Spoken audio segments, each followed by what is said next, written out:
It's kind of tired out late. These were season highs and minutes over for that thing everybody. Did you? I felt pretty good. I think we just made some mistakes down the stretch that we can't have.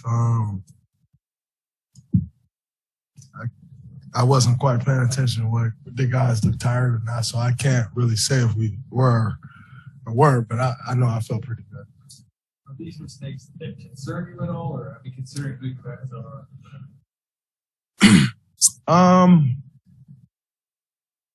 No, not quite.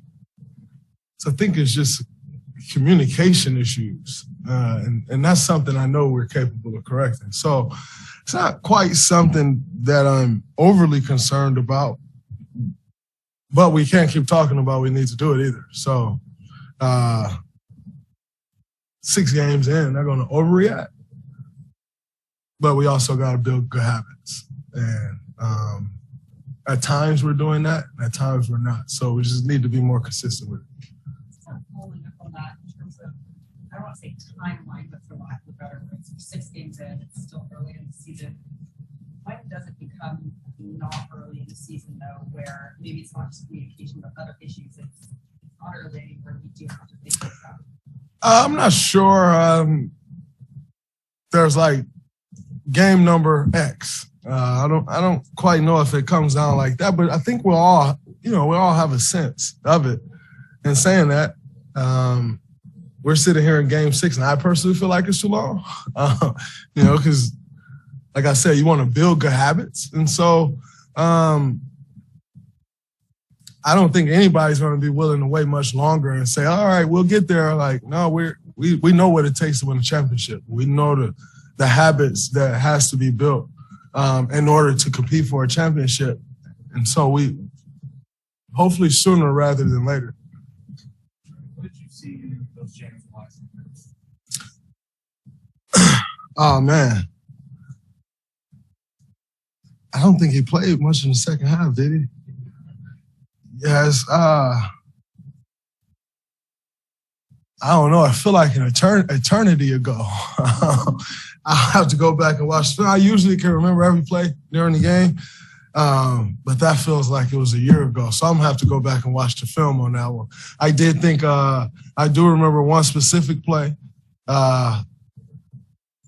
where we were talking about his positioning on the defensive end. And, that's something that I'm going to stay on him about, because I think if he can figure that out, he's going to be elite. So for me, that's kind of what I'm watching with him. It's just his defensive positioning. And I thought there were a couple times where he was better, and I thought there were a couple times where he can improve. So for me, that's kind of what I want to take up on myself, is just to help him improve that. So that's kind of all I was really watching. Your 2 biggest runs tonight were a small pool of the game. You're at 5. A lot of it was pick and roll to you. How much are you, or what are you seeing with that lineup overall? What does that do for you offensively? But it is those 4 out of the night. Offensively, it really puts me in a position to do what I do best, which is play make. If me and Steph are in action, and that's, surrounded with Clay, JP, and Wiggs, all 3 guys can shoot the ball very well, extremely well. Wiggs more so than JP and Clay cutting on that backside. So I really like it. For me, it's playmakers heaven, where you got guys like that can score the ball, and you're just able to find them. But that lineup does pose its challenges as well. And so I think for that lineup to be great, I have to rebound better, and it's going to require our guards and wings to rebound as well. Steph has been doing an incredible job rebounding. Wiggs has been doing a really good job rebounding. So we just got to keep taking that up a couple notches for that lineup to succeed. Said that you felt like you still had stuff left in the tank at the end of the game. But it is the first back-to-back. Do you take a play notes? Yeah, I do anticipate it. It's my plan. Quite frankly, I've said it before. I'm not going to really fight with our group. Try to listen to them as they know what's best, but my plan is to play. We've had strip that turned into a fucking block. I guess how good do you feel in those moments? I mean, that was kind of like, pitches down the stretch, game breaking defensive plays. And then does that make it more deflating? You guys kind of pull Yeah, it does. I think we were up 4 with a minute to go. We'd never lose those games, and that's where we don't need to score another point.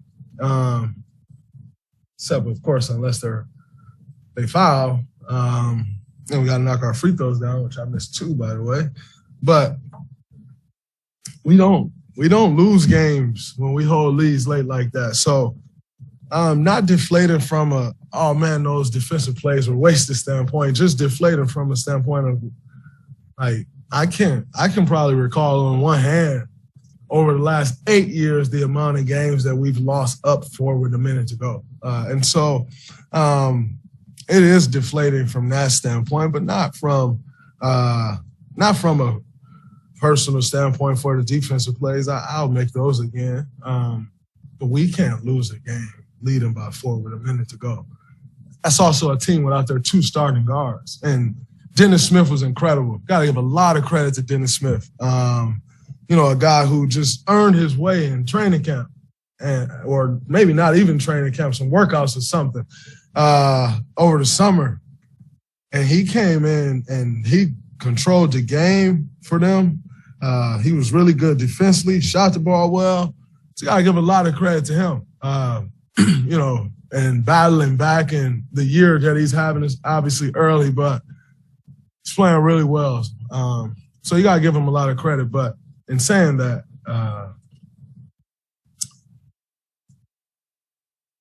they're still missing our 2 starting guards. And we got to sit down and get stops in that point in the game. So that's what's frustrating about it, not necessarily the couple plays that I made not materializing into a win. In relation to that, how impressed were you with Charles' ability to score the basketball without, obviously, there's 2 stars, but also the other guy, Miles Bridges-Phillips, 3 top scorers from last year? I was very impressed. They were moving well with the ball, moving well without the ball. The ball wasn't sticking. Guy get the ball. They were swinging it, moving the defense from side to side. I was really impressed. Coming out in the start of that game, they came out shooting lights out. And it was like, whoa, they're putting it together offensively. So I thought it was their offense looked really good for sure.